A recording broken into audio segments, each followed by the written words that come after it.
तुम तो ऐसे खुश हो रहे हो जैसे तुम आजाद हुए हो। महविश, जब सारे एविडेंस चेक होंगे ना तो सबको पता चल जाएगा कि उसके साथ उस वक्त कोई था। यहाँ तक कि जज को भी पता चल जाएगा। फिक्र मत करो, मैं ऐसे एविडेंस फाइल में नहीं ऐड करूंगा। कुछ नहीं होगा। बिल्कुल, ये तो मुझे पता है। जानता हूं तुम्हें ये सब ठीक नहीं लगता, क्या करूं? मैं जानती हूँ मरियम के निकलते ही तुम वापस उसकी तरफ चले जाओगे।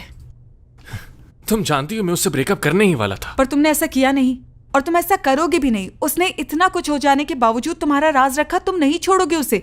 मैं सिर्फ तुम्हारा बैकअप प्लान हूँ, जानती हूँ। मुझे सिर्फ और सिर्फ उसका एहसान चुकाना है। आखिरी बार भरोसा कर रही हूँ तुम पे। मैं मरियम नहीं हूं। अगर मुझे धोखा दिया तो नहीं छोड़ूंगी तुम्हें मैं, समझे?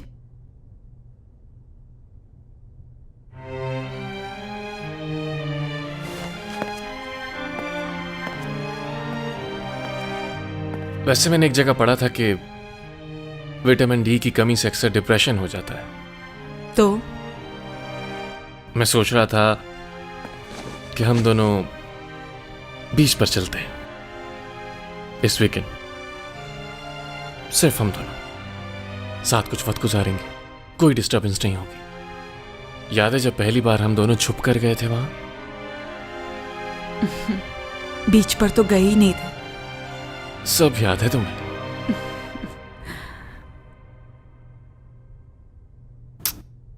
चलो अब मैं चलता हूं। कहाँ जा रहे हो?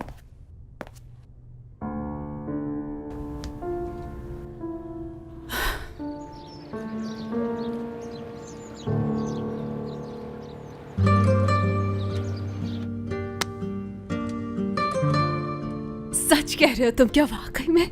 हाँ बिल्कुल, कल कोर्ट में फाइनल हियरिंग होगी हमारी। मैंने सब रेडी कर लिया है। मुझे पूरी उम्मीद है कि तुम आजाद हो जाओगी। मैंने तुम्हें कहा था ना कि मैं सब संभाल लूंगा, लेकिन तुम्हें ही यकीन नहीं हो रहा था मेरी बात का। जब उन्होंने 8 साल कहा था तो मैं तो बहुत डर गई थी। तुमने मुझे हर्ट किया है, ये बात तो तुम्हें माननी पड़ेगी। वैसे एक चीज और भी अधूरी रह गई है। और वो क्या?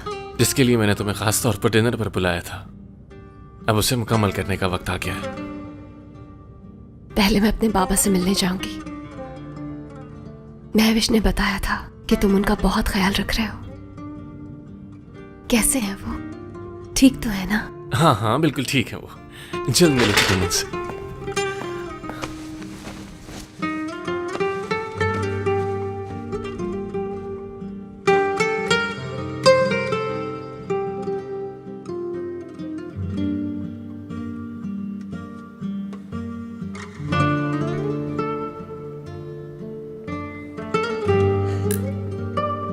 अब मुझे आदत हो गई है इसकी, लेकिन काफी दिनों से ये कुछ बोल ही नहीं रही।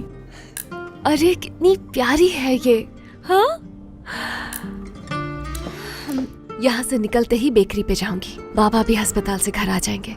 अब मैं हर सुबह बाबा की मदद करूंगी। हाँ, बाबा का भी तुम्हें बहुत ज्यादा ख्याल रखना होगा। वो आराम तो बिल्कुल नहीं करते।